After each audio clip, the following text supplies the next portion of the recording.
Ladies and gentlemen, from the Microsoft Theater here in downtown Los Angeles, brought to you by Shawn Porter Promotions. Here we go. Welcome to the PorterWay Podcast. Showtime, Sean P. Sean Z, a.k.a. Do we leave it alone or do we keep saying it? B-side. That funny enough, y'all, when he get treated like B-side, all of a sudden he don't want to be B-side. It's a fun nickname, but then when it's actually practiced in reality, I go, okay, all right, I don't like it. I just not gonna say what it was, but just somebody acknowledged me, but then didn't acknowledge him in the same vein, and he was like, "Hey man, you remember this? You remember that?" Dude was like, "Nah." So we do everything we gotta do. We done, and now it's just me and Sean. And Sean's like, "Hey man, man, I don't like that, man. You gotta put some respect on my name." Dangerfield, It came out of nowhere, and I was like, wait a minute, hold on. Like, he's treating you like the B-side. Like that's the name that you came up with. You're so good with the B-side. It's like, that's how the B-side gets treated, Sean. Yeah. No, I've been around a long time now. Yeah. About 16 years now. I've gotten, respect and love from Hall of Famers and champions. So it's like, hey, man, you could say hello. But it's all good. And we got 2007 Olympic alternate for the 141-pound division. That's what it was back then. Danny O'Connor. What's your record as a pro? 31-3. Oh, 31-3. That's like really similar to mine, right? Yeah. So we're going to get into his story. He wrote a book, Weight Class. We're going to get into all that. And y'all should know by now that a lot of what I do is about just extending education, intelligence, experience, information, wisdom, knowledge. The list goes on. Encouragement, and I just want you guys to pull from it. So today we got one of my good friends from way back in the day who's gonna share his story, his testimony, his book, and hopefully you don't need it, but if you do, if you can get it to somebody else, go for that. That was a bad way to sell this book too, wasn't it? Yeah. It's like, I want to go back real quick because I like where we were talking about. You guys gotta sign up for our memberships. We kick it in here before we go on and do the show. We get a little more professional for the show. But there's a lot of stuff that y'all miss because we can't fit it all in. So if you go to our membership right there at just a little bit below this video that you're watching right now, you see the word join.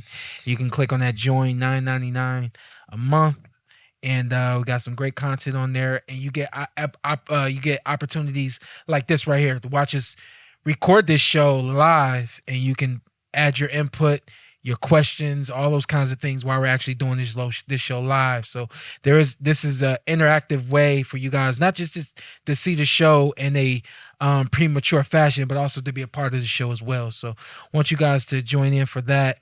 And also the fan questions. What is it? bit.ly/TPWP. You get 1 minute, introduce yourself, and you ask TPWP. You get 1 minute, introduce yourself, and you ask just about anything, and we'll answer it. That being said, you guys have been submitting some really good fantasy fights, fantasy matchups, and shout out to Jim, the Boxing Life 9752. He's been really shooting those in at us. We're going to start the show with this. We're going to try to skate through this so that we can get to my man. Also, we have an interview with Keith Thurman at the end of all this. So make sure you watch the whole show. And then when you get to the end, don't cut it off once I say this is the PorterWay. There's something coming on right after that with your boy, my boy, everybody's boy, Keith one-time Thurman. That being said, Pacquiao versus Tank Davis. So I talked too much and forgot the whole point. And Sean actually sparred both. Yeah. I was there when you sparred Gervonta Davis. Yeah. What did we do? 4 rounds? 5 rounds? I think it was 6. Oh, damn. 6 rounds. I think it might have been 6. And it was. And then you got out the ring and Gervonta wound up sparring the Montgomery brothers. Right. Mikhail and Makai. Right. So everybody wanted to know, how was that sparring session? Malik and Makai. Right. Yeah. Can he punch and all this and that. I'm like, the thing that I saw when I sparred with Tank is what I already knew that he was what you see on TV, but being able to see the intentions in his eyes, being able to see the thought processes that he was going through, and I could see very clear it was one round of he's a big 147 pounder, and then after that it was let's start breaking him down. You know what I mean? And so that was really, for me, that's what I got to see. But when you talk about a fight with Tank Davis, respectfully to him and Manny Pacquiao, we really don't have a conversation at 135. Yeah, we really don't have a conversation because, like I like to say, this is Manny in his peak. This is Manny who had so much energy and so much to offer and give. Someone like Tank Davis, number one, the thing that you have to understand that right now, Tank is still not mature enough to be in the ring with a Manny Pacquiao on a fight night. So Tank right now fighting a Manny Pacquiao at 135 is not mature enough, not seasoned enough, not experienced enough to get in the ring and go toe-to-toe with Manny for the course of a 12-round fight. He just don't have enough experience for that. That kid's engine ain't ran in enough different directions for him to be in the ring with Manny Pacquiao. So for me, it's like, forget the sparring that I've had with those guys. Forget all of those experiences. And like, let me just look at this and take this for face value. Once you get past the face value, and let's talk about that straight left hand that Tank Davis has. Well, now he's looking at another southpaw. And what I know, when you're in the ring with another southpaws, when they fight one another, their pace, all of a sudden, it changes. It slows down, and all of a sudden, I don't know how to act because I'm in the ring with another southpaw. Yeah, it's weird. I see that a lot with a lot of southpaws, and I just don't think that that's Manny's flavor. Manny wasn't slowing down for anybody. He was very vicious, very ferocious, and he didn't care about you. And, you know, a lot of guys nowadays, they care about who's across the ring for them. You talk a lot about me not giving love to my fight that I had with Alexander Usyk in the amateurs. And I talk about Danny Jacobs and, you know, a couple other guys. Andre. Well, you know, and I talk about the fight with Keith. Back then, when I fought Keith, I didn't give a damn that dude was one time. I knew that he was one time, but you can't care, you know. And I think this era, this is why with a lot of these matchups, the first thing I go to is, what were they dealing with in their era? You know what I mean? So we're talking real quick. We're talking Pacquiao Duran, excuse me. I'll get to that in just a minute. But we're talking about a Tank Davis who's going to know exactly who's across the ring from him, and a Manny Pacquiao at 135 who's not going to give a damn who's across from him. Mm-hmm. The kid really coming from the gutter, while Tank was coming from the gutter, but his gutter's a little bit different, and his engine's a little bit different, his mentality's a little bit different. And yes, Tank is ferocious and in his own right. Tank is a beast and a tank in his own right. But where there's these little marks of me being able to waver away from who I am, there's none of that at 135 for Pac. Pac is just a monster straight across the board. So that's my take on that. You're talking about, respectfully, to Tank, who's really a great talent in his own right, but Tank's never been the bona fide best fighter in any division he's fought in. You're talking about him against one of the greatest fighters pound for pound that ever lived. Right. You know, one of the true legendary warriors of the sport. Right. So it's like, yeah, you know, it's almost silly to think Tank would beat him right now. He has to prove something in his own era to be considered alongside a Manny Pacquiao. Right. You know, that's no disrespect. But Danny, well, we could throw their pedigrees out of the way. You know, do you think it's a competitive fight at their best? I agree a lot with what Shawn was saying. I think it comes to the motor. Like, you're gonna play how you train, and I don't think Tank is used to that pace that a Pacquiao sets out. That's what right? I said last week. Yeah, and so I think that, you know, that's a disadvantage right away because Pacquiao's just used to that next gear that a lot of people aren't used to fighting at that pace, and so you know, I think that would be a disadvantage for Tank for sure. Yeah, you know, he's not used to fighting at that pace, and he knew how. You know, Manny has all kinds of tricks that we've been able to see clearer as he got old, actually, these last couple of fights. Right. Now, since everything is slowed down for him, you could see he has that amazing push-pull game going in and out, and he would bait that left hand out and counter. Right. Or if you're just being busy waiting for him to run into one punch, you're going to try and do what Marquez did, is it's not going to work probably, you know, because Marquez had to throw combinations after combinations when they'd fight. And yeah. I think Pacquiao's punches, there's too much output right there, you know what I mean? And I just think that, you know, Tank's not used to fighting like that with a million punches coming at him, because I think a lot of people are a little bit hesitant with Tank's power, and so it can be a much more tactical, like you were saying, watching him think, like he's thinking stuff out. If you don't have time to think because Pacquiao's just on you, I think it's a different thing you have to get used to, and you gotta be training for that, right? Like if that's the first time you see it when you're in the ring with Manny Pacquiao, it could be a big problem. And so for me, I think that maybe, and again, you guys already know about me and my history in boxing, how much inexperienced I am in actually like knowing the history of boxing and stuff like that. But again, just knowing the psychology and all of those things, the tricks of the trades to life in general, right? I think mid early 70s to early 90s fighters, I'm going to always bet on them against any fighter of my era, any fighter of the late or early mid 2000s. Would you extend the early 90s to the early 2000s too? Because I feel like that was the last like really great era. I can give you the early 2000s. Yeah, and yes, I'll give you the early 2000s. After that, it just was different, right? So then let's take the early 2000s.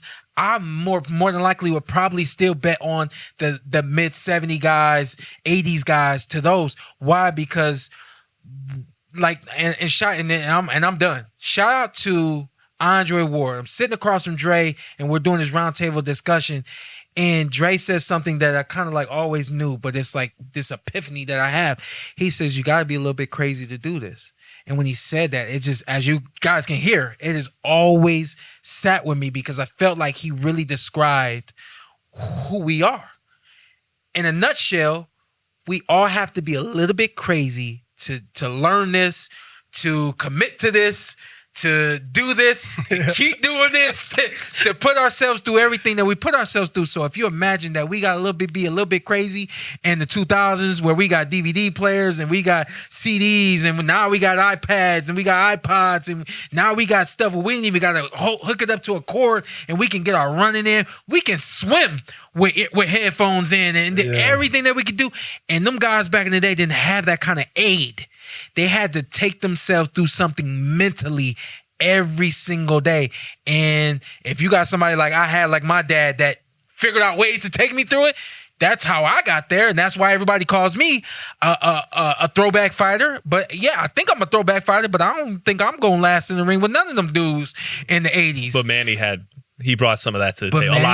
Manny brought a lot of that to the table. So when we're looking at Pac versus Duran, I'm saying maybe Pac because of the speed, because of the agility, because of the explosiveness.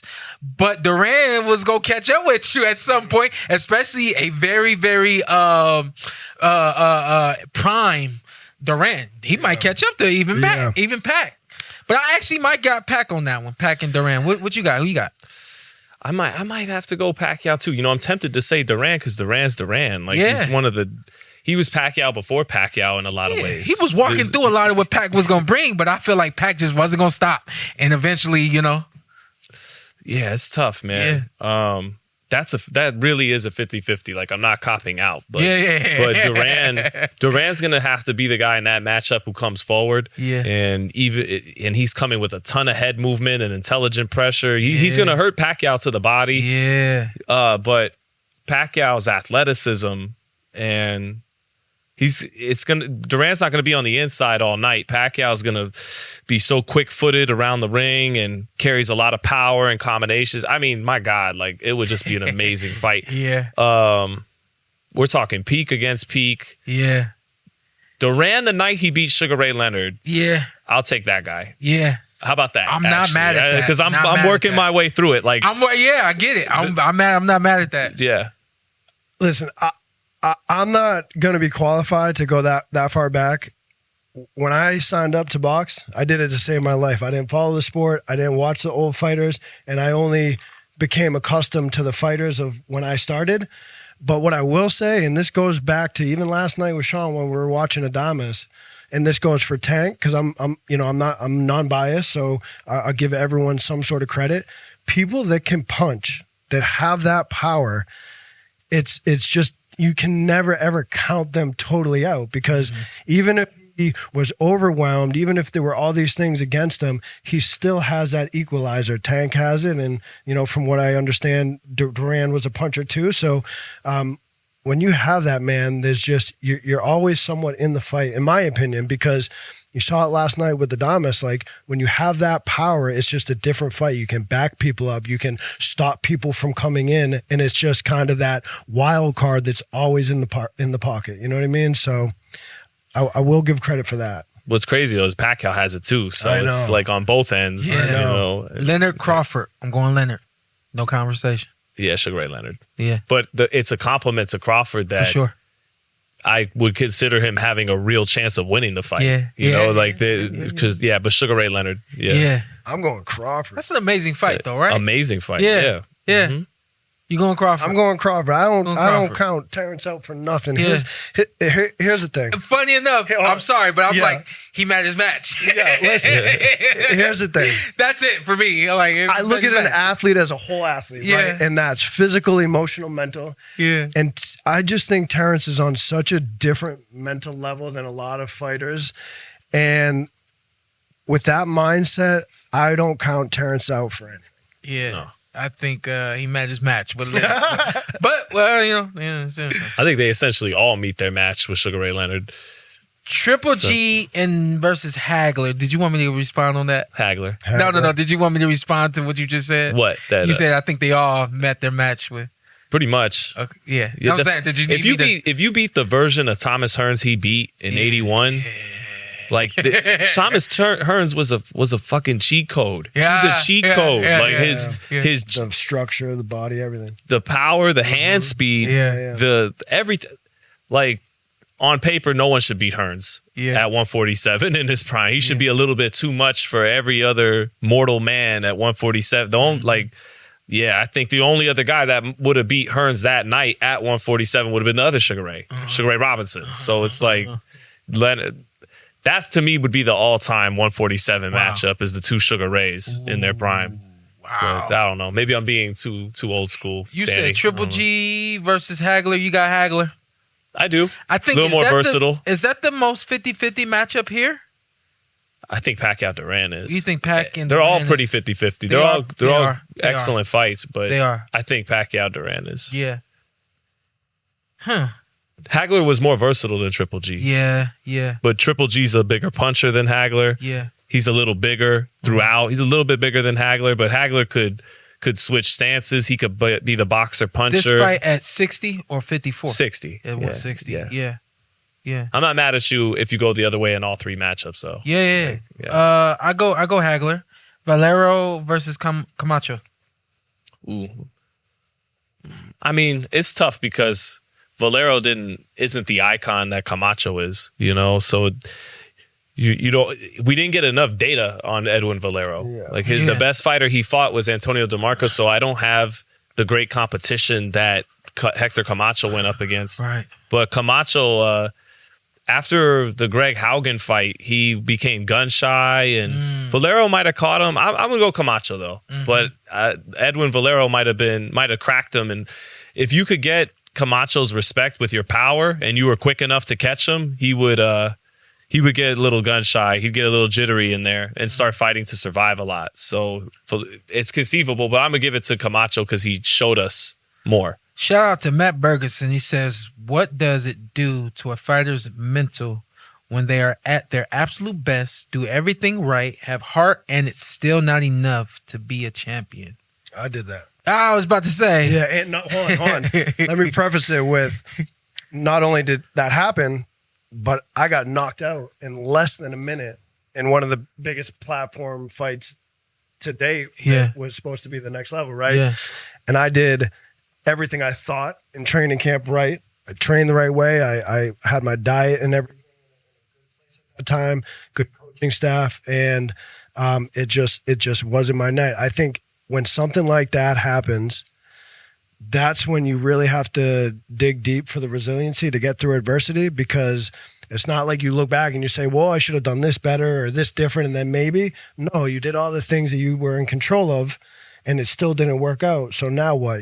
That's a bash on your confidence. Well, am I not good enough now? Like, can I not compete at this level? What is it, right? And so I think that's when you really have to dig deep. And, I have a lot of faith. I give that to my faith. So I think the biggest thing with boxing is such a grind. It's like sometimes you just can't give up. You have to push through. You have to keep going. And I've had so many ups and downs in my career when you climb the ladder and you're right there, and then all of a sudden drop of a hat, you're down, and then you got to climb back up, and then you dropped again, and you got to climb back up. So my path wasn't very linear. Like, I just followed this path, got a world championship belt, and then continued. Mine was up and down until there was no more. Right. And so there was many times I had to pick myself off the ground and say, hey man, like, we're gonna do this again or what? And so I think you really got to get that resiliency to get through tough times, because there are so many tough. Boxing's a pretty brutal sport. Mm-hmm. Right? The business, the competition of it, and you got to have that thick skin to just keep pushing through, to be relentless. Yep. Let's go through. We're gonna go through Pro Box. We're gonna go through DAZN, and then we're gonna look ahead. We got some more Prime and DAZN next week. Boxing was hard to get through for me last night. It was hard for me to get through. What was so hard about it, Shawn?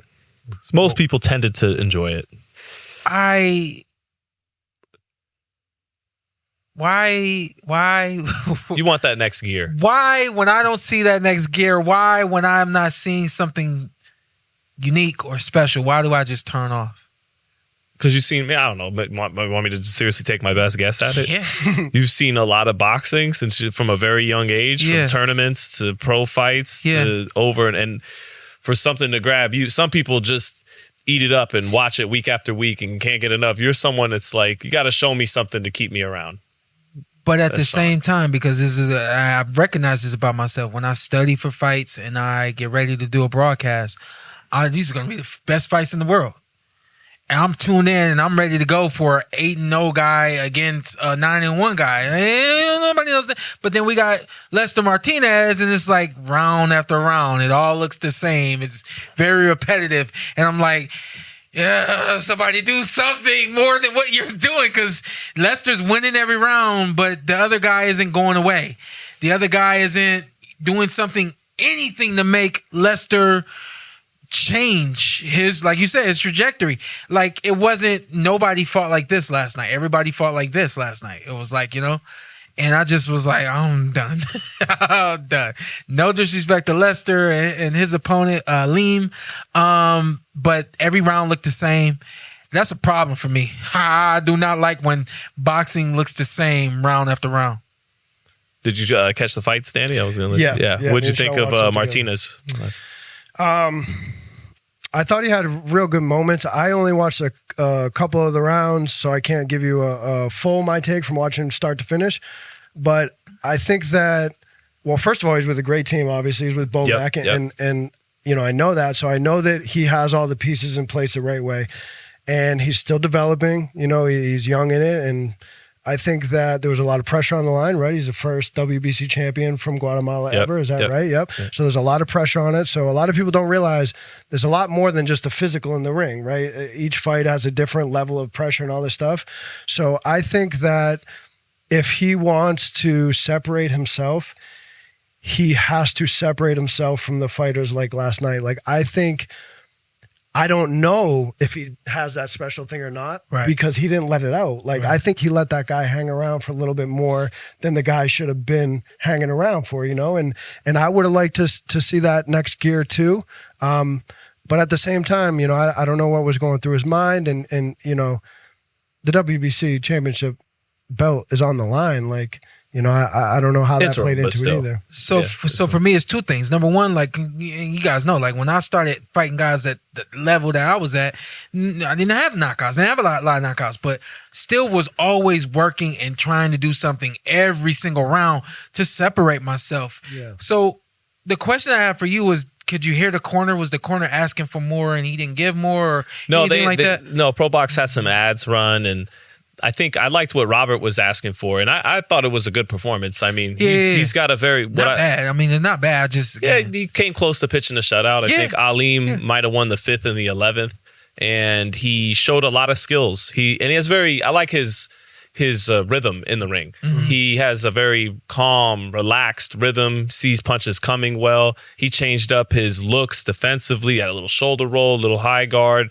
head was off the line a lot, good timing, good counter shots, didn't load up a whole lot. And, I thought he looked good. Yeah. But Robert Garcia, I think, was right when he was asking for more consistent body work. Yeah. And he did taper off in the second half compared to the quick start. Mm-hmm. He might have been cognizant. This is one of the first time, maybe I'd have to check the box rec again, but it might have been the first time he's going the full 12 rounds. Oh. Let's just pace myself a little bit in this fight. So he fight with Mbili was a 10-round fight. It was. Oh. So that's what I mean. I think this might have been his first, 12-rounder. And I know that too. A lot of times guys, when they increase the rounds, they're kind of like, how do I behave? Can I do? And then it's like once you're let me be on the safe side and make sure I got something all stuff. That kind of mentality. Yeah. Yeah. I was like that sometimes too, bumping up in rounds too, because I wanted to make sure that I could go the rounds. I didn't want to punch myself out or gas out, and I just wanted to make sure a couple times. And I'm a reserve fighter anyway, so I'm more defensive anyway. But I was like that too. I just wanted to make sure I could go. KP was when we fighting 4s, we training for 6. Yeah. When we fighting 6, we training for 8. Yeah. We fight 8, we training for 10. Yeah. And when we fighting for 10, we train. When we fight for 12, we just gonna train until we can't train. Train 15. That mentality was just kind of like embedded in me. But Martinez, congratulations. He has good timing too. Good boxer. Yeah, good boxer. I was like, every round looks the same. Well, he's definitely in the top 5 of the division now. The top 5, whatever order you want, is Shiraz, Canelo, Mabili, himself, and Iglesias. So Aceli, Iglesias, I believe. So let's bump over. The Zone had Adames and Williams on the card. Shout out to Amari. We always try to keep up with those guys that are coming up from the amateurs and stuff like that. Amari with another fight, another win. I'm gonna leave him alone. I dished on it on my channel last night. You did what? I dished on it. Okay, it sounded like you said I dished on it. No. Dished on it. Yeah. So go on over to Shawn Zittel on YouTube and check out his take on Amari Jones's fight. Now 6-0 now. 6-0 now. Adames and Williams. Me and this kid, we was having some fun. Who you got? That kind of thing. I said, I got Adames. I'm saying 3rd round knockout. If it's not a 3rd round knockout, he might get him late, but we'll see. And he ends up knocking him down in the 2nd round, and I'm hyped because I feel like this night that of long boxing that I've been waiting for. I've been skimming through looking for good stuff, and then now I gotta wait for y'all to get in the ring. It took forever for this, so I'm not gonna take y'all through my night, but that just took a long time to get there. We got this knockdown. I'm like, let's go, and then Adames just proceeded to do more than just enough. I don't want to say it that way. I don't want to say he didn't do just enough. But he didn't do. What did I say to you? He didn't put in the extra work. Yeah, he didn't. And I enjoyed the fight, man. I thought this had. I'm sorry. I did. No, you're good. You're good. I'm sorry. Shit, keep it real. I thought it had some boxing after dark vibes. I couldn't turn it off. If I couldn't turn it off. Yeah, because I felt like. Well, I mean, between Ammo's gumption and between him while losing round after round, taking a lot of punishment, but giving you that little glimmer of hope. Raising the cup to Ammo. Yeah. I thought you were soft, bruh. No. You ain't soft. No. I thought. I'm gonna keep it on there. I thought you were soft. He's not. He wasn't at all. Like I thought ginger ale, FYI. Just to get I thought Ammo was inspiring in defeat. Yeah. Like, I said I'm not going to give him this what do they call it? The oh shoot, I'm losing it. Consolation? No. What do you call it when you don't win a fight, but they tip their hat to you anyway? For the effort. Yeah. No, not participation trophy. Quiet down. I can't think of the word, the expression that I want to use, but I'm sure it'll come to me. But I came in here like I'm not going to do that. I'm not going to praise him for making it through, for being game. I'm gonna praise you, big dog, because you showed me that you got more than I ever thought you had. And in a time where you're supposed to show up, and if I didn't think you ever had it, and in a time where you gotta have it, and I didn't think you had it, I'm like, all right, you're worthy, big dog. You didn't win, but you showed some serious, real heart, and I mean, was still trying to steam him in the 11th and 12th round. You know? Oh yeah. No, well, what'd you think, Danny? Too. Sorry. I love moral victory. Hold on. Yeah. First of all, there was 30 push-ups on the line, so that's why he was excited the first time Ammo went down, because he thought he was winning already. Listen, I enjoyed the fight and I was into it. I watched the whole thing, and man, was I rooting for Ammo. I know what it is to be the B-side. He was game the whole time, but not only was he game, like you could just see it in his aura, like he wanted it. Yeah. He wanted that win. He kept coming for it, and let's not forget, he got off the canvas early. Yeah. That's a hard, like if you don't box, like to get up and to keep going knowing you got knocked down, or how's that affecting your mental state or your health going on? Was he hurt? Like I got a ton of respect for Ammo. But again, I'll just bring it back because that power, man, the power can be such a game changer in the sport of boxing. Like, you know, I think Ammo had great moments when he came forward and he was active and he scored points, but he just didn't have the consistency with it. And when he started going back, and when Adames started landing those heavy shots, like that power can change the fight in a split second. And, you know, and that's exactly what happened in the first round. He got caught with that straight right hand. Yep. Got punched in the mouth. But no, that was the second round. In the first round, he got caught with a straight right hand at the end of the round. Remember, I started talking to you about how, you know, you're still around. I'm like, man, what about that whole work that you did the whole round? You know, personal, you know what I mean? But anyway, that first round, he was winning that first round, coming forward, got punched in the mouth, and the whole trajectory of the fight changed. Yeah. He's not pushing forward, continuing to do what he needed to do, and that was what you said last night. Also, what the commentator said, that Ammo lacks consistency, and I think if he had been more consistent beyond getting punched in the mouth, and he might have made some more of this fight than it was. Or a couple adjustments. Right? I didn't think he made too many adjustments. He fought the same way. He did a little bit after he got dropped. You saw him turning a little tighter and getting on his jab more. And then after that low blow in the fourth round, he had a focus lapse. He started like talking to people outside the ring. Yeah. He was talking over the rope, but I said stay focused. Right. Yeah. And Sergio Mora noted it on the broadcast. He was like, Ammo's got to stay focused right here. Yeah. And then he kind of drifted in that fourth round, and then Adames really got into him in the fifth round, and then it looked like he was going to get him out of there shortly after the sixth round. He was just making him keel over with body shots, but he had mind over matter. Even when his body was being debilitated by the body work, he had a lot of fighting spirit in this fight. Yeah. And the scorecards don't tell the full story of what a spirited affair this was and the effort he gave. Sure. But when we're talking about Adames having to, or Williams having to push Adames back, did the head movement take that away from him a little bit? Because Adames is getting underneath, he moves his head well, and now you have to take that step out and reset off your jab, right? So didn't that have something to do with why he wasn't able to press Adames back enough? Yeah, I mean, I think to me at the end of the day, it's just I talk a lot about it, having an educated jab, being able to throw your jab in different directions, up, down, versatility with the jab, a strong, fast jab, power jab. I don't think he realized how much that was giving Adames fits in spots. Yeah, all those different ways, that comes with IQ and exactly. That's what it amounts to.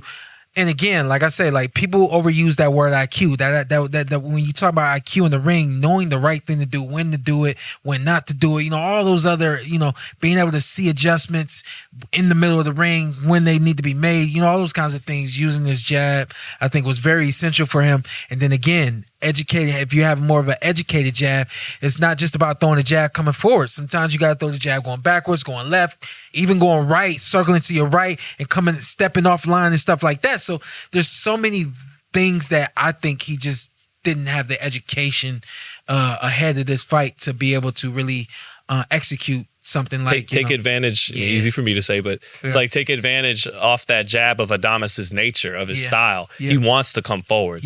At some point. And when you kind of telegraph, it's the beginning of the round, I'm gonna have my spurt. Adames knows, okay, I could take one little step back, use my head movement, and then you shoot your load, and then I'm gonna go back to doing what I want to do. Right. And I think what Ammo needed to do was take advantage, walk him into something. But that takes laying traps, and that's that next level veteran, experienced IQ that Adames has, that Ammo doesn't quite have. But he did have enough physical tools and explosiveness and power and heart to hang tough all 12 rounds. I would just love to see Adames get a real significant fight, and I'd like to see him fight more often. Agreed. He fights once a year. Agreed. He's the best middleweight in the world now. Janibek, for the time being, disgraced himself. He got stripped of the IBF. We'll see what happens with the WBO. And that has cleared the way for Adames in back-to-back impressive performances, having a draw that a lot of people thought he won against Shiraz, and then showing out, not getting the stoppage, to Shawn's point, and maybe a little bit more conditioning. He could have had a couple more moments where he put combinations together and forced even a tough kid in Ammo to have to be stopped. But he's bad, man. You gotta watch the 3-round sparring session with Terrence Crawford he had from Gleason's. Yeah. Oh wow. There was fire. Oh wow. It's becoming to me kind of a legendary sparring session. So listen, and then real quick, and then we got to move on. But for me, right? So here, let me expound on that word on what I said earlier. Extra work, the extra credit, right? So there were moments where he had too many resets. Yeah. And for me, instead of resetting, those are the moments where you either step over and you go right back with your offense, or you feint and go right back into your offense. And it's like I always say, fighters don't have to have the same kind of pace that I had, but we could see what I did was very effective and fun. And I want to see some fun. Next week, we got Itauma on the zone against Jermaine Franklin. Yeah. You want to take us through it real quick? I don't. I just got really high expectations for Itauma. Sure. I think he's sensational. Sure. At this age, he's still shedding his baby fat a little bit, growing into his grown man body. And but he is, I think he's up. He's one of the best young fighters in boxing. Cats. And Jermaine Franklin. Who are these guys? A bunch of English cats. I think Jermaine Franklin, the interesting thing is he's a fluid heavyweight too. And he is. And being an undersized heavyweight, let's see how Itauma deals with someone who can move his head a little bit, who has some quick hands himself, not a lumbering giant. Let's see how Itauma deals with that look. But I think my expectations are high from he should get him out of there in 6 rounds or less. I agree. 5 or 6 rounds or less. I agree. Because I think Itauma is the next heavyweight champion, is the future of the heavyweight division. So and just to cap that off, Jermaine, is it Jermaine? Yeah. Yeah, Jermaine is past that next heavyweight champion phase. He got there, didn't make it happen, went 12 with Joshua. Yeah, went got 12, there, didn't make it happen, and now he's on this way, you know what I mean? And to me, it's Itauma. So you could be going this way and you get pumped up into doing this. Right. So what I mean by that is, like, you know, your career's going down this way. You know, you're not getting the fights that you want. You're not getting taken serious, all that kind of thing. But then you get in the ring with someone who's considered a young guy that hasn't got there yet. You're saying the right things to kind of get this fighter to start doing this. And I got a feeling that Jermaine is going to get in the ring, and for 2 rounds or so, we might see him try to do something. But I think Itauma's going to be physical, take control. 6-7 rounds. If it goes more than that, we'll just see what Jermaine did to offset what Itauma's doing. Part of me's like, that's too much. Like, that's how high on Itauma I am. Yeah. This should go 3 or 4. Really. Agreed. That's how talent dynamite. And based off of that, I'm like maybe 6 or 7. Right. Maybe 6 or 7. We'll gotta be realistic, but. We got an interview with Keith Thurman at the end of this whole thing, but we want to break down Fundora and Thurman and save some for Wednesday. And save some for Wednesday. Save some for Wednesday. Wednesday, you can catch Shawn Zittel on PBC on YouTube. Yeah. Nice. Hanging out with Cam. Killer. Stat baby. And yes, and then also going to be on that is Rolly Romero and you know, the PorterWay is going jump on the scene for a hot second. Yeah, I'm gonna jump on the scene for a hot second, and we're gonna have some fun. So, do we want to save that? What do you think, Danny? Who you got in Thurman? Do you remember Keith from the amateurs too? Yeah. I root for Keith from afar. I've always liked him. I like the way he presents himself. I just like everything about him. So I'm excited for the fight. My least favorite thing in the whole sport of boxing was fighting that tall, lanky dude. And so I think that, Fundora just has that build, man, and he's got the experience. And I think it's, I'm looking forward to the fight, man. I really am, because Keith got that power. Like I was talking about all the time, Keith got the power, he got the IQ, he got the boxing. Fundora's got the reach, the build, and he's a lefty. And so I think it's a really, really interesting fight. Do you think he wins? Which one? Keith. Yes. Wow. Okay. Yep. Not a lot of people going out on that limb. I'm going with Thurman. Yeah. His interview that they're gonna see after we do this is I didn't get you at all. No, it got me more pumped for the fight. And even just doing my tape studies, it's like Fundora should win, and I'll save the final prediction for Wednesday on the show. Sure. But Fundora should win, and the onus is on Keith Thurman to show that this isn't a futile exercise. This is a fight that isn't exactly asked for. There's the people want to see the young bulls mix and match at 154. Xander, Sebastian, Virgil, Jaron, Josh Kelly too. But I think that the first few names I named are the ones people really want to put in a pot and mix and match. But Keith, I got to say something for Wednesday. But Keith has a shot at some redemption here. He has a time. Shawn's retired. Spence hasn't fought in 3 years. Crawford's retired, and here he is coming back to where he lost his title to Pacquiao. This is a chance for him to have some redemption, some atonement. And I think when we talk, you guys will see in the interview, he has studied Fundora front to back. He does know him by the back of his hand. And I think that pays off well for him. It's going to be tough. It's a tall mountain to climb. It would be.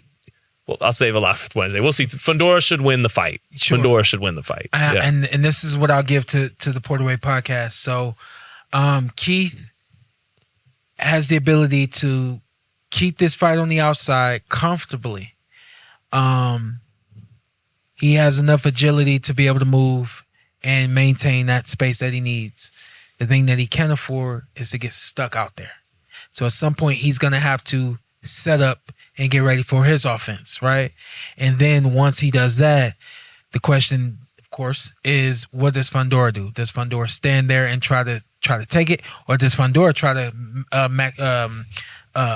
maintain that same amount of space and distance that's been already suggested by Keith? And I think that's Keith's going to be the one to suggest this fight's going to be right here. And I think Fundora's going to be like, okay, this is where it's at. This is where it's at. I don't know, and I don't think that Fundora can ever get to a point where he says, okay, this is where it's going to be. I think it's going to be here until Keith decides that this fight's going to be here any closer. And to me, this is when the fight actually starts, because this is where both guys are the most dangerous. Keith is dangerous out here because I can't hit you from out here. You're everywhere. I can't hit you from out here. The fight's going to start when Keith gets here. What's Keith's game plan of attack? And what does Fundora do to offset that? It's really, this fight is hard for me to call, because this is what I know. I know that when you're the taller guy, you're always punching down.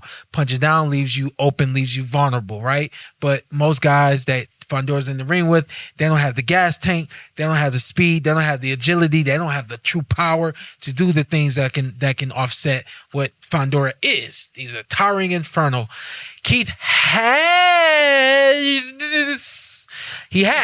I don't know if he has the same attributes needed. At one point in time, without a shadow of a doubt, I knew he had the attributes to beat Fundora, the number one thing that I know he needs is the gas tank, and we know notoriously he's known notoriously for not having that kind of tank. It depletes, and then somehow he comes out of nowhere and regenerates, and then finishes strong. He can't afford that with Fundora. Same with his durability. Yeah, he's a bend but don't break fighter. Yep, he has a lot of moments in several fights where you're like, and then he finds a way to pull it together. He forgot about those moments, and it was beyond me to bring them up to him earlier. But I really wanted to ask, like, yo, what are you gonna do? Like, we know these moments. What happens if this moment comes? Reason why I didn't do that is because I don't want to put anything in the fighter's mind ahead of a fight, so I didn't go there. But he has those moments where his body will literally shut down, give up, and he has to will himself through it. And then once he does that, it's like he woke up and he's right back in it. So, and what Fundora will try to do in those moments is not let him have that second breath. I'm really curious to see how smart Fundora is going to fight. I think that Keith, a part of his game plan is going to be to try to bait Fundora into some exchanges, and so that he can lose his technique and things of that nature. But it's really hard to. I said this before. I don't bet against Fundora no more. So you guys got to tune in on PBC YouTube Wednesday to get our final predictions. But I got to get to my guy because this is a very important conversation that Danny is bringing to the PorterWay Podcast, to the boxing world today. You wrote a book, Weight Class, and kind of take everybody through your story, as quickly as you can, but, without leaving out too many holes. Sure. So I wanted to do something purposeful. And for me, writing that book was kind of a blueprint to other fighters. It's a dire warning of what you shouldn't do when it comes to a combat in a weight class sport. And, I manipulated my body to fit into this weight class for so long in so many unhealthy ways that put my life at risk, not only in the moment, but in the long haul, my physical, my mental, and my emotional. And I took off so many pounds and put on so many pounds and went back and forth just thinking that, this is the way I was going to do it, that it put my life in jeopardy numerous times, all the way until 2018 when I was supposed to fight for the WBC. Remember, when I came back from the Olympics with Shawn in 2008, that's when I turned pro. So that was a 10-year journey waiting for that moment. And instead of walking into the ring to fulfill that moment, I went to the ICU and almost died because of the tactics I was using to make weight. And so I wrote the book so that it could be a blueprint and a dire warning to maybe another fighter that doesn't have the education, the experience, or the understanding of their body, health, nutrition, and what it is to be in a weight class. And I've been in a weight class since I've been 11 years old, all the way. And remember, when I turned pro, when I started boxing in 2005, it was at 140. My last fight in 2023 was at 140, right? And so the amounts of weight that I was taking off and putting on was not healthy whatsoever. And it took a toll on me. And so I think it's really important because not a lot of people are talking about it. Like, you see a guy get woozy at weigh-ins, fall down, and then it's a big thing for the moment, but then nothing. And so I wanted to put something out there to the fighters to say, don't do what I did. Don't do what I did. You can be a professional athlete. You can be disciplined. You can go chase your dreams and fuel yourself and chase that championship belt. But you can do it in a healthy way. You can compete in a weight class in a healthy way and be optimal and fuel yourself. I don't think I ever stepped in the ring once in my whole career, amateur or pro, at 100% because of the tactics I was using to make that weight, whether it was extreme dehydration, starving myself, pharmaceutical laxatives, whatever it may have been, to try to manipulate my body to fight. And what I realized was, I thought after boxing was over, I would go back to what you would call normal. And I didn't realize that that might not be an option. And so you really have two parallels in my life. You have the insane way that I made weight. And then you had this eating disorder that developed largely in part because of those things that I was doing. And so now you have two different animals, both putting my life at risk and going in directly against each other. And that was the part that I really wanted to hit on. What was the number? You said you did a lot of research ahead of writing this book. You are the writer, the author, and the publisher of this book here. So congratulations on that.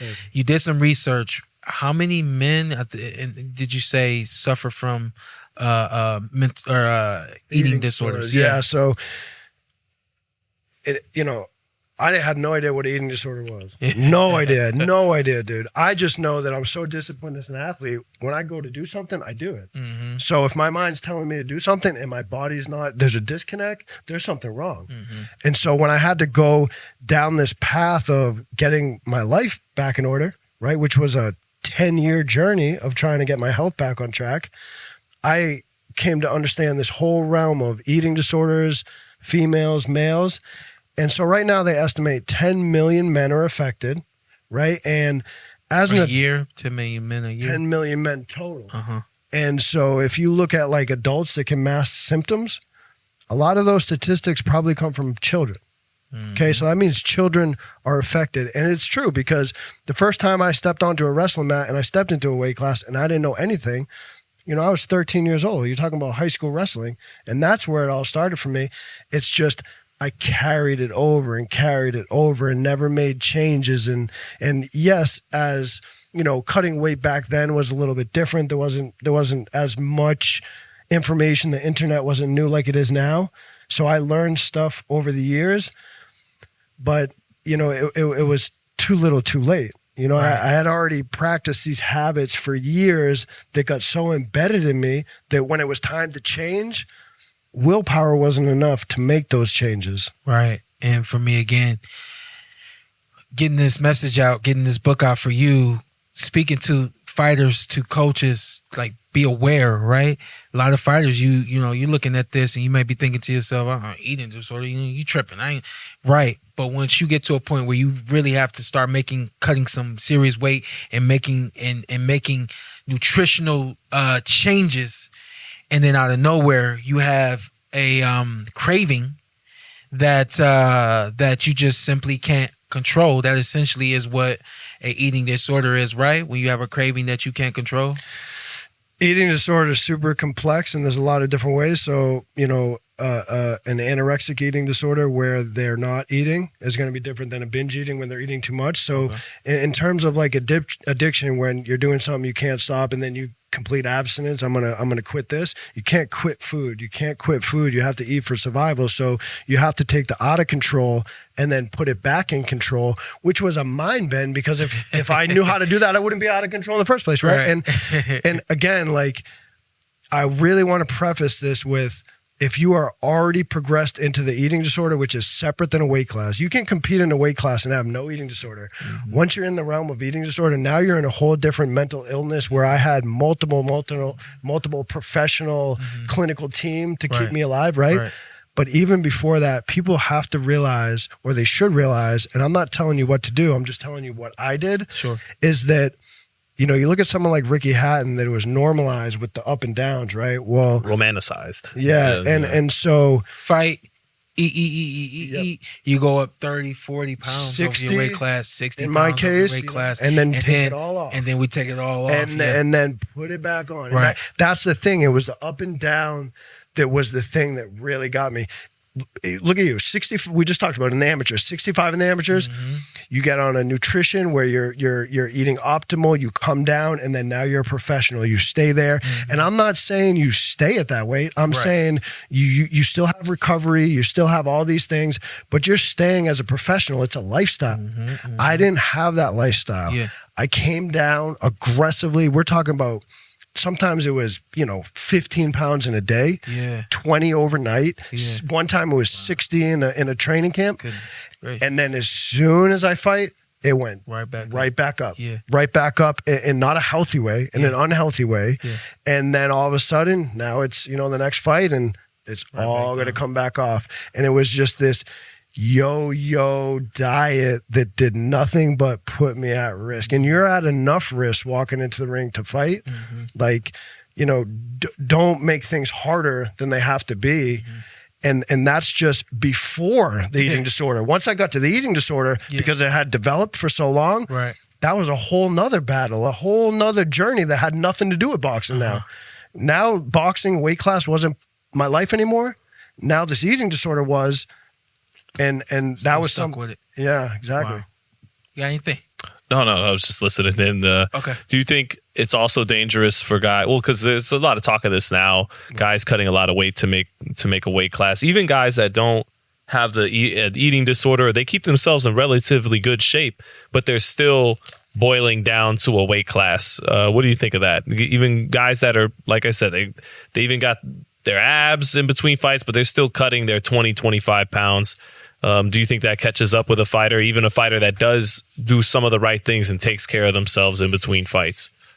I think a lot of it has to do with the how, right? Do you have a nutritional plan that you stick to and you're disciplined and you know that you're taking off this much and it's only this much per week, and now, you know, you get down, you're still drinking water? Or, you know, there've been times when I haven't drank anything for 4 days after I was told after 3 days, potentially you're going to die, right? So there have been times when I've dehydrated, starved, manipulated my body, ate laxatives, or done something to change my composition to make weight, as opposed to just doing it the right way from the beginning. I instilled all these bad habits around the kitchen and the diet in my foundation, and that's just how I did it. That's how I did it until it was too late. And so I think for everybody that's going down or getting down or fighting in that weight class, just be real cautious about how you're doing it, what you're putting your body through, and the repercussions of potentially what can happen in the future, right? Like, you know, I've had an internal ulcer. I've turned my skin completely orange before, so visible that try to get a picture of that. I couldn't get it. Yeah. You know, obviously the internal organ failure, the 2018. So like, I never thought about the future and how these things were going to affect my health until it was too late. And so the biggest message that I want to give to these fighters is, you know, think about your future. Like, you're thinking about your future. You want to win all this money. You want to win these belts. You want to be a legend in the sport. You want to do all these things. And there's so much more now about the head trauma too, right? Like, people are thinking about that. They want to make sure they get out. Like, Terrence is a perfect example. He wants to get out of the sport. He's got his sense about him. He's done everything. Like, and that's what people look up to now. Add health into that. Add your diet, your nutrition, because at the end of the day, as an athlete, you're only going to be as good as your weakest link. And so kitchen, diet, sleep, training, everything goes together to make that complete athlete. Yeah. And if you're lacking in one space, it's going to affect you. And ultimately, mine affected everything across the board. My life, my family, my sport. Essentially, I spent 10 years to ruin my career in the flash of an eye. Mm-hmm. But it wasn't a flash of an eye. It was something that had progressed for so long, and I didn't make the changes when I could have. Right. Where can people pick up the weight class? Amazon. You in stores too, right? We're on BarnesandNoble.com. We're okay. on Amazon.com. Okay. BiteLikeAman.com is and here's the other thing. Once I got to the eating disorder and realized what this was, separate than the sport, separate than boxing, I've only spoke to 4 other men in 20 years that have openly discussed what an eating disorder was. And so BiteLikeAman.com was a community where athletes and men could come to get information. Because in 2013, when I quit the sport of boxing and left, I left for a year and a half to try to get a handle on it, to come back and still chase that dream. Mm-hmm. I had no idea what was going on with my body. No idea. I had no idea. I didn't know what an eating disorder was. I didn't know how you could be affected. I didn't even know if men could be affected. I knew nothing. And so I wanted to create a platform where people could come and get information and find resources to go get help. Yeah, just imagine. I used to see a lot of old school fighters, Roberto Duran, who we talked about earlier, just blow up after their career. Yeah. And from afar, it looked like this pressure valve they had to release. You know, you have to be so dedicated in these training camps and fight after fight that sometimes fighters could go overboard once that that leash isn't on them to have to prepare for a date, to have to prepare for a fight. So it always looked difficult on the outside. Yeah. Well, Danny, man, thanks for coming into the PorterWay Podcast. Thanks for your contribution to sports, to men in general, with dealing with eating disorders and things of that nature. Again, you guys can find the book Weight Class on Amazon. It's also on Bite Like a Man, and bitelikeaman.com, as well as barnesandnobles.com. So congratulations, big dog. Let's keep pushing this book, keep pushing this narrative, and let's fix this world one man at a time. I appreciate it. Yes, sir. Motivational message, then we out here? Perfect. Motivational message came from my man right here. We were talking yesterday, and I don't know if you realize this, but you said you can't change your foundation. And that stuck with me. You guys, don't forget who you are. Don't forget how you got where you're at. And don't forget where you're going. Where you were, who you were when you got there is who you're going to be the whole way. Stick to your guns. Stick to who you are. Don't change things. Don't change the foundation. Don't change who you used to be to become something that you're not. It only leads to something negative, nothing positive. Protect your foundation. That's what you said. Protect your foundation. Don't forget about that interview with Keith Thurman right now. This is the PorterWay. Well, thanks for sticking around. As promised, we have one time on the show, and I'll get it cracking. But I think Zittel, I think you're gonna bring a lot to this one, a little bit more than I'm gonna bring. Keith, I'm gonna be 100 with you. I don't like interviewing fighters before fights because sometimes the fight doesn't go the way they expect it to go. Sometimes the fight don't go the way they say it's going to go, all these things. But you are one guy that I can always count on to show up and do what I expect you to do. I expect you to show up and try to box Fundora, Sebastian, the towering inferno. I expect you to try to catch him from the outside clean. And what I hope, and this is where you jump in with what you got, but what I hope is there's this word that I was using was just Shawn Zittel last night. There's a level of ferociousness that's missing in the game right now. And I'm hoping that you bring that ferociousness to the ring fight night against Sebastian Fundora. Are we getting a ferocious Keith one-time Thurman? You already know what it's like, man, to be in the ring with me, where I be moving and I be grooving, and then I make it seem like everything is still waters, it's calm, and then little ba-ba, move, ba-ba, and then out of nowhere, I put the big ones in, and it's like a drum line. And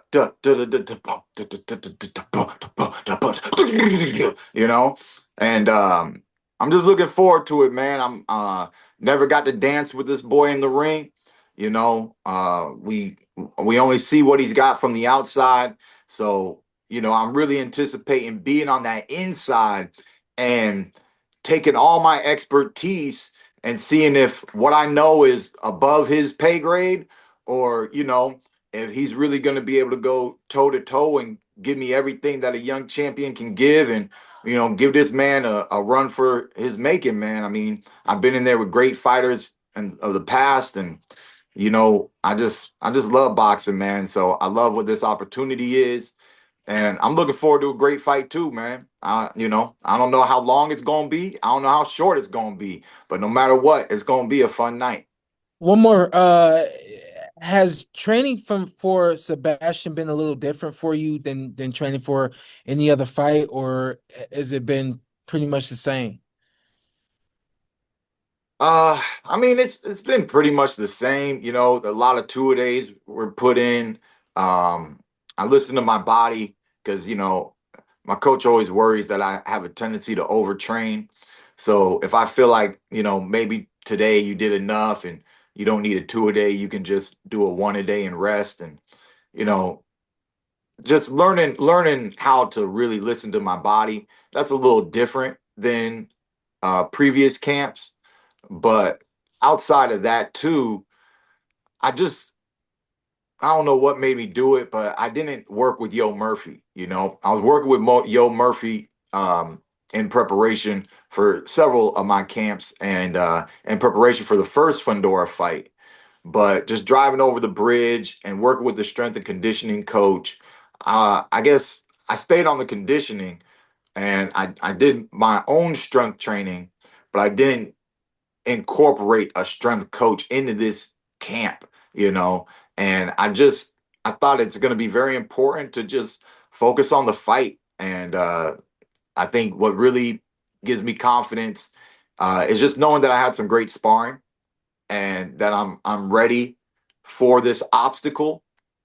As much as I can be ready before the real deal. I feel prepared. I feel comfortable that I'm not really in foreign territory, and I know what to do. Like you said, it's surprisingly, I feel comfortable sparring. It's a little annoying, but I approach from the outside, right? I'm not going to spend all my time on the inside, all my time on the inside. I have feet. So I'm boxing these dudes who are longer than me from the outside, but I have to do certain movement, stutter steps, off timing, and then eventually I get myself back on the inside or get myself in my range, yada yada. There's a lot of playfulness that I've been doing in the camp, and your eyes get sharper, your defense gets sharper, and yeah, man, we feel ready for this.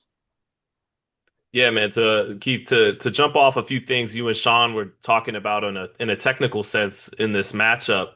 I'm gonna throw a few at you in a way, just the whole breaking down the technical side of this fight.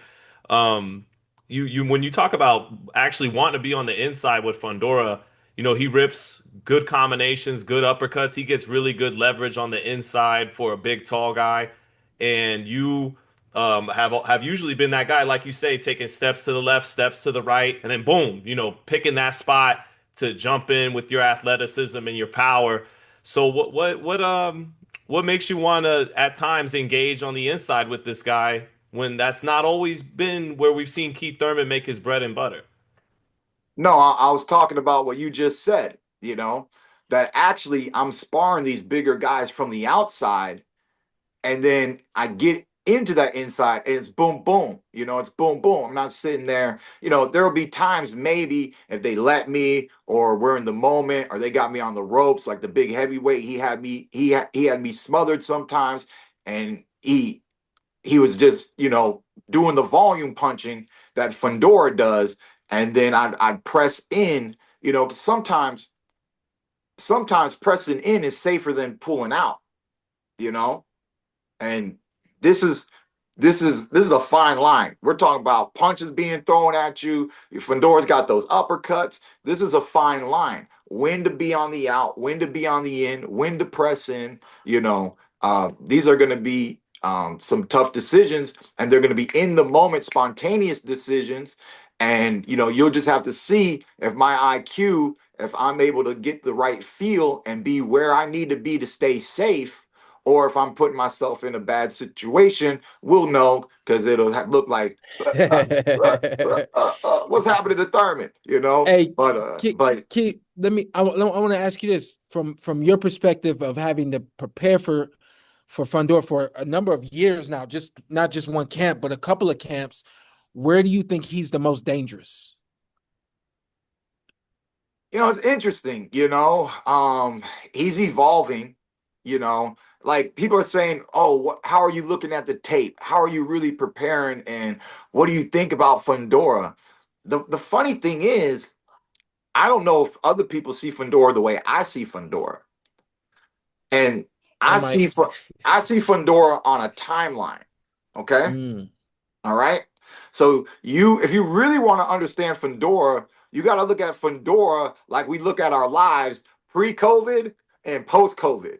Okay, that's how life happened in America, right? Certain kids and certain things, and what they were on like Zoom classes and stuff. Like, what kind of education did they get during that COVID time?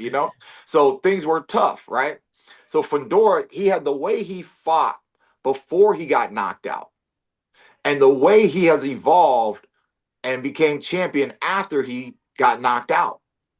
And that's the way that I look at Fundora. So Fundora is spending a little bit more time on the outside, trying to utilize his jab, his reach advantage. Now, the old Fundora was a trader, was a slugger, would be on the inside and just, he didn't mind. You think you're smothering him, he just bring it up, boom, boom, come around, bing, boom, hooking, But now he's double jabbing, triple jabbing, keeping them away, more keep away.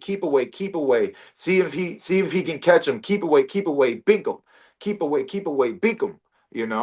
And it's just a different approach. So I'm like just mentally prepared for both styles. He was backing up against Tim Tszyu with the jab. His fight before the rematch with Tim Tszyu, he was walking the man down, but still working behind the jab. So I think he has a little bit more of a jab-heavy offense nowadays. Mm-hmm.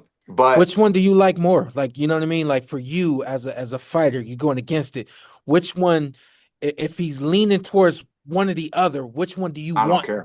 Are you gonna force him? Are you gonna force him to? It's just what it's gonna be. Yeah. I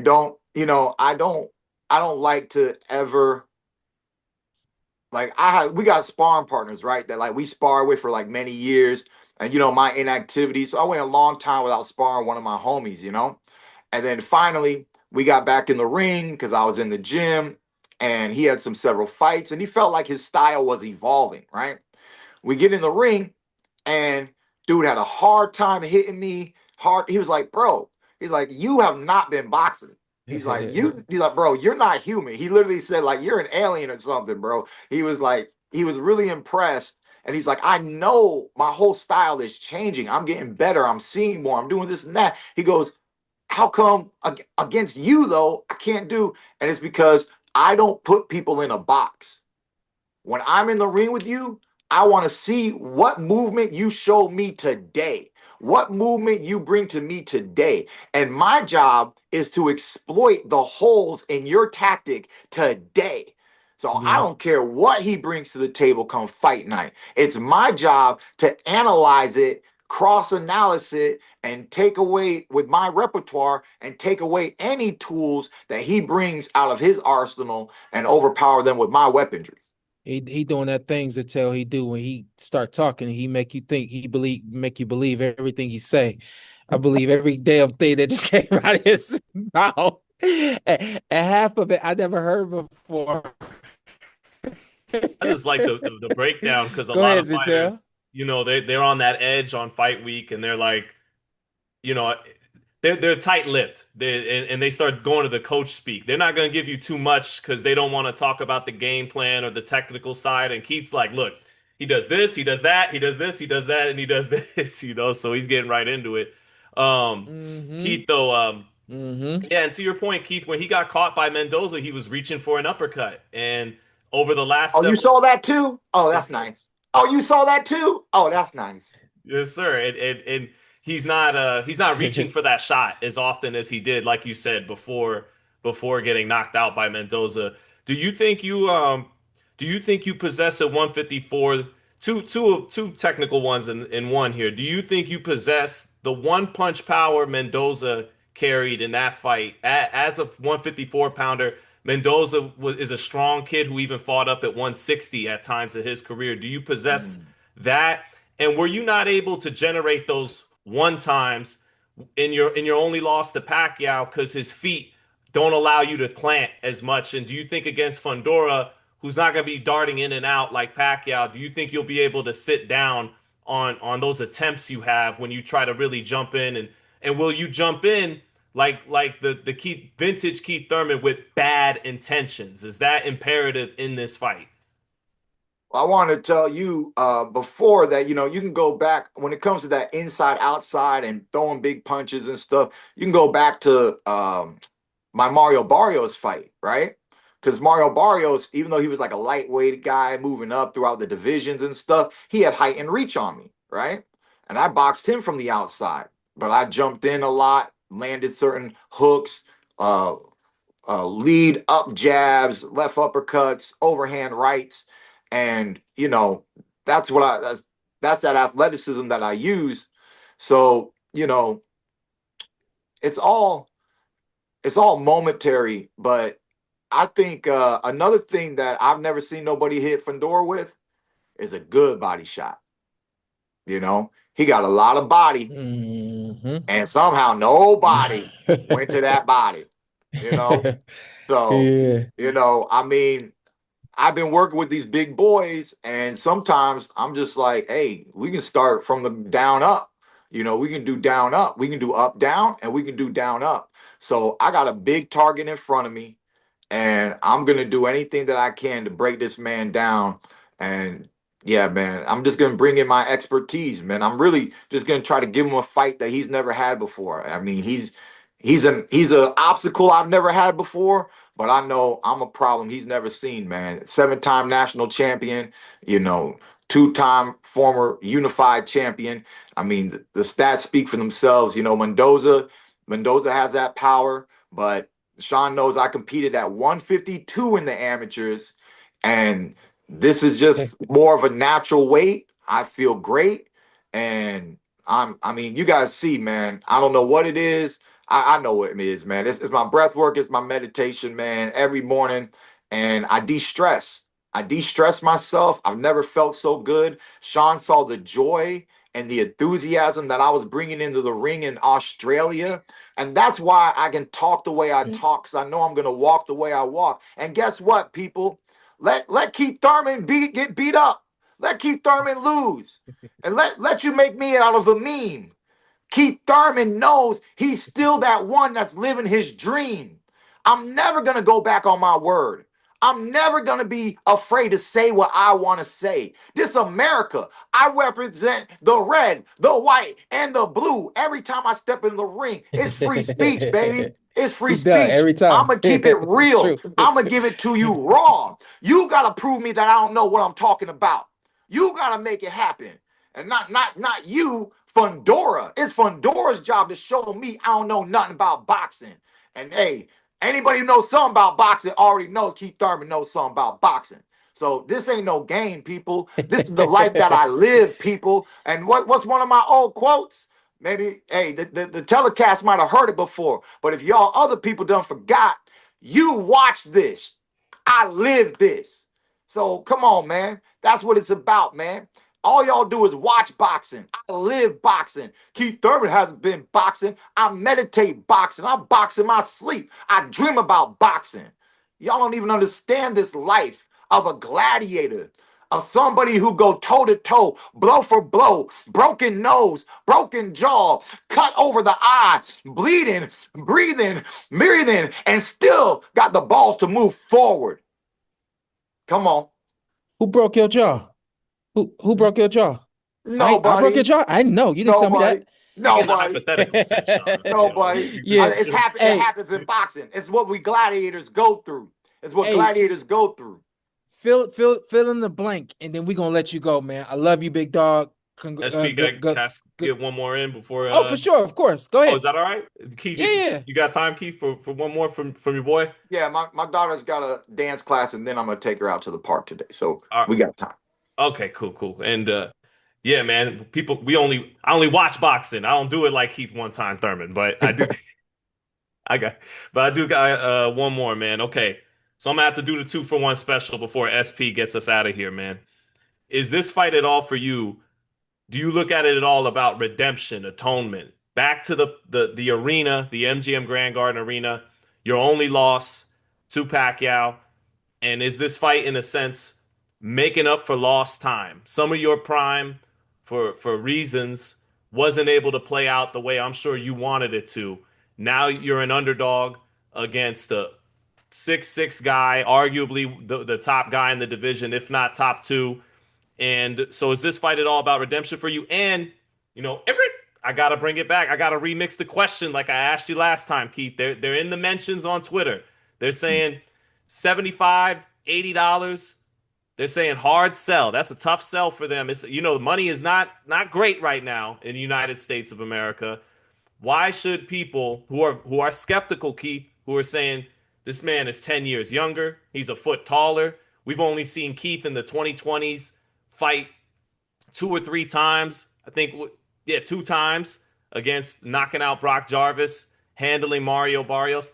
Why should we part with our hard-earned money in this fight and actually buy the pay-per-view if we're skeptical? And again, is this redemption Saturday night?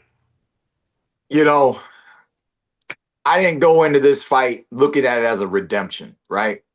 But I already know how you guys think analytically, right? So you look at the time off. You look at Keith Thurman jumping back in the ring on the world stage for the WBC world title. And where is it? The MGM Grand.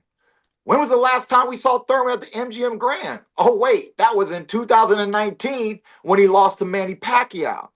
So when you put these things together, all I can say is God is good. You know, God is good.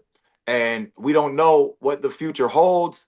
I've been through a lot of my own personal trials and tribulations inside the ring, in the industry, outside of the ring.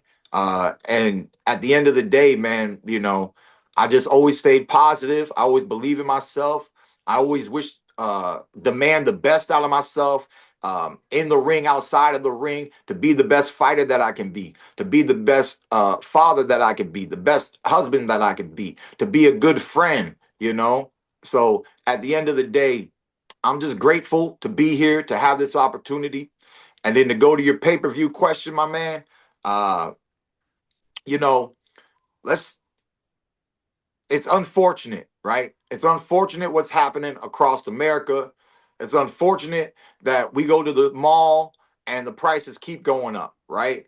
We go to the grocery store and apples cost more. The milk jug costs more. The eggs cost more.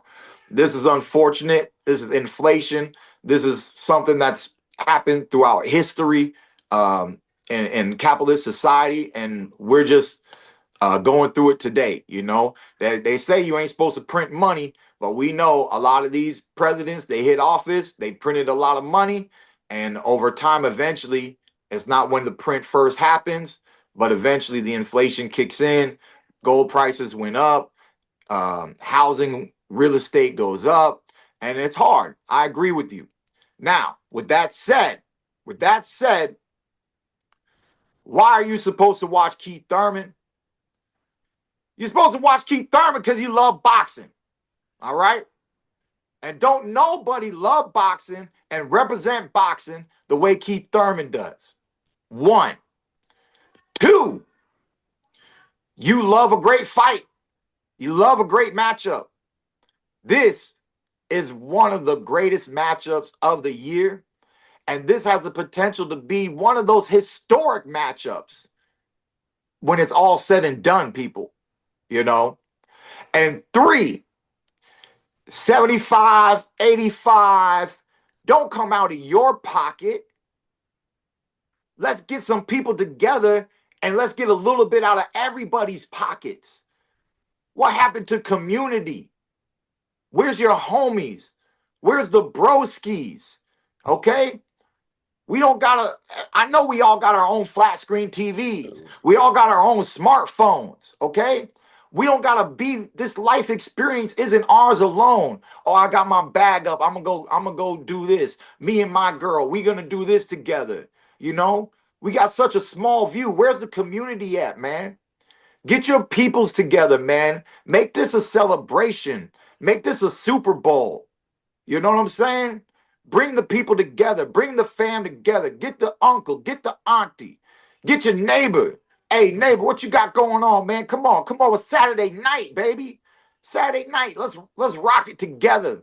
Let's enjoy the fights, huh? Get the money together, huh? I don't drink.